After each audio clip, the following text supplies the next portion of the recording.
नमस्कार, मैं प्रवीण गौतम और आप देख रहे पब्लिक मीटर। दोस्तों, वीडियो में आपको दिखाएंगे ईरान के विदेश मंत्री ने क्या बोला है जब भारत से लौटता एक जहाज अमेरिका के टारगेट पर आ गया। इंडियन ओशन में अमेरिका ने ईरान के जहाज डेना को टारगेट किया, उसे समंदर में डुबो दिया।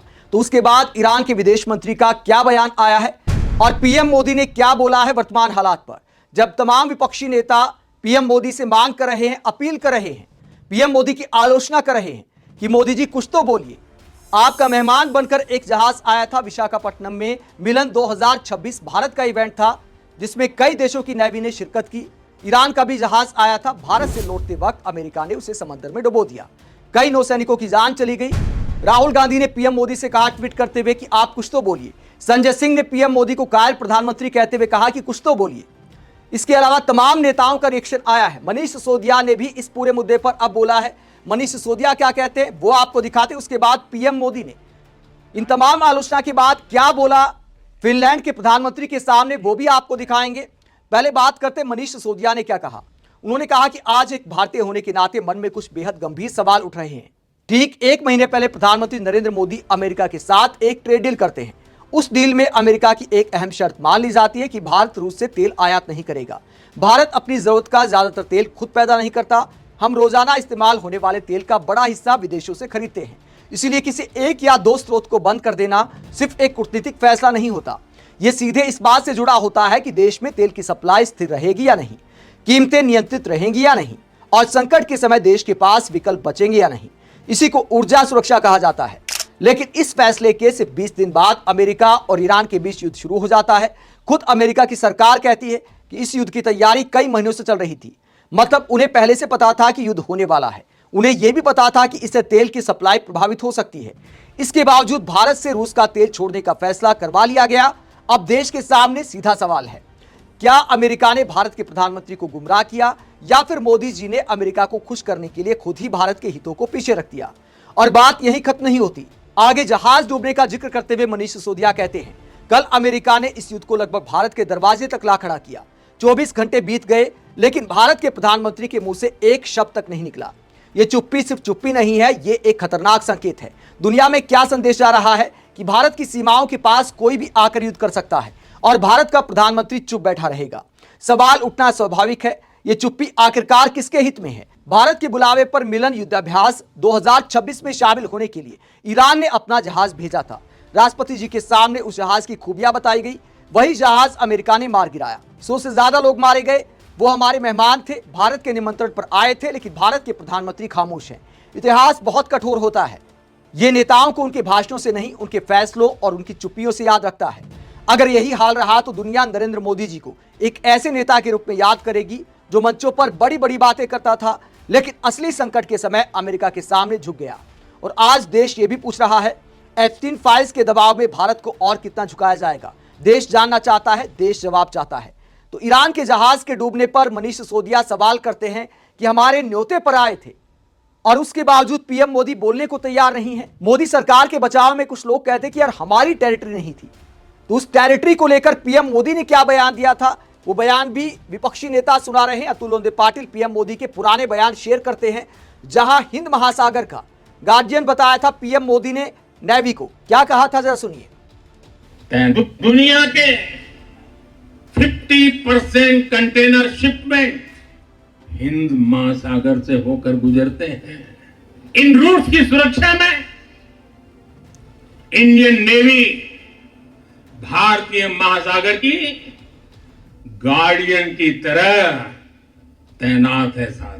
तो पीएम मोदी के पुराने बयान याद दिलाते हुए विपक्षी नेता कहते हैं कि जब हमारी नेवी इंडियन नेवी गार्डियन थी तो आखिरकार अमेरिका की हिम्मत या हिमाकत कैसे हुई। इस पूरे मामले को लेकर ईरान के विदेश मंत्री का भी बयान सामने आया है। ईरान के विदेश मंत्री ने क्या बोला है भारत आए जहाज के डूबने पर। ईरान के विदेश मंत्री सैयद अब्बास अरागची ने बयान देते हुए कहा, पोस्ट करते हुए कहा, उन्होंने कहा कि अमेरिका ने समुद्र में एक गंभीर और अमानवीय हमला किया है जो ईरान के तट से लगभग 2000 मील दूर हुआ। फ्रिगेट डेना जो जहाज का नाम था, जो भारत की नौसेना का मेहमान जहाज था जिसमें लगभग 130 नाविक सवार थे, उसे अंतर्राष्ट्रीय जल क्षेत्र में बिना किसी चेतावनी के निशाना बनाया गया। तो यहां पर ईरान के विदेश मंत्री ने साफ कहा कि भारत की नौसेना का मेहमान जहाज था जिसमें लगभग 130 नाविक सवार थे। 2000 मील दूर था ईरान की सीमा से। वहां पर टारगेट किया गया। आगे वो कहते हैं उसे अंतरराष्ट्रीय जल क्षेत्र में बिना किसी चेतावनी के निशाना बनाया गया।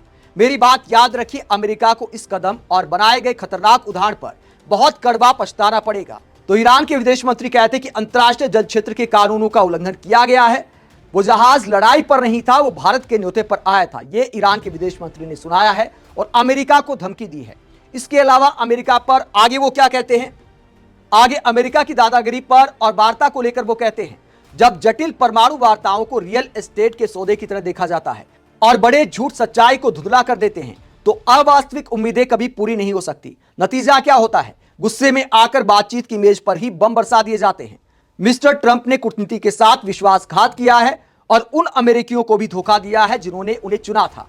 तो ईरान के विदेश मंत्री अमेरिका पर धोखा देने का आरोप लगाते हैं और जहाज के डूबने पर कहते हैं कि अमेरिका को पछताना पड़ेगा। जब विपक्षी नेता पीएम मोदी से भी इस मुद्दे पर बोलने की मांग कर रहे हैं, निंदा की मांग कर रहे हैं कि पीएम मोदी को कम से कम निंदा कर देनी चाहिए, ये भी सवाल उठाए जा रहे हैं कि क्या अमेरिका ने भारत की नेवी को, भारत की सरकार को कोई जानकारी दी थी कि हम ऐसा करने जा रहे हैं। इसे लेकर राहुल गांधी सहित तमाम विपक्षी नेता जब पीएम मोदी से उम्मीद कर रहे थे कि कुछ बोलेंगे, तो फिनलैंड के राष्ट्राध्यक्ष के सामने पीएम मोदी ने क्या बयान दिया है, पीएम मोदी ने क्या बोला, जरा सुनिए। फ्रेंड, भारत और फिनलैंड दोनों रूल ऑफ लॉ, डायलॉग और डिप्लोमेसी में विश्वास रखते हैं। हम एक मत है कि केवल मिलिट्री कॉन्फ्लिक्ट से किसी भी मुद्दे का समाधान नहीं निकल सकता। यूक्रेन हो या पश्चिमी एशिया, हम संघर्ष की शीघ्र समाप्ति और शांति के हर प्रयास का समर्थन करते रहेंगे। हम इस बात पर भी सहमत हैं कि बढ़ते हुए ग्लोबल चैलेंजेस के समाधान के लिए ग्लोबल इंस्टीट्यूशंस का रिफॉर्म आवश्यक ही नहीं, अर्जेंट भी है, और आतंकवाद के हर रूप को जड़ से समाप्त करना हमारी साझी प्रतिबद्धता है। आज विश्व एक अस्थिरता और अनिश्चितता के दौर से गुजर रहा है। यूक्रेन से लेकर वेस्ट एशिया तक दुनिया के कई हिस्से उसमें संघर्ष की स्थिति बनी हुई है। ऐसे ग्लोबल एनवायरनमेंट में भारत और यूरोप, दुनिया की दो बड़ी डिप्लोमेटिक पावर्स, अपने संबंधों के सुनहरे दौर में प्रवेश कर रहे हैं। हमारा बढ़ता सहयोग वैश्विक स्थिरता, विकास और साझा समृद्धि को नई मजबूती दे रहा है।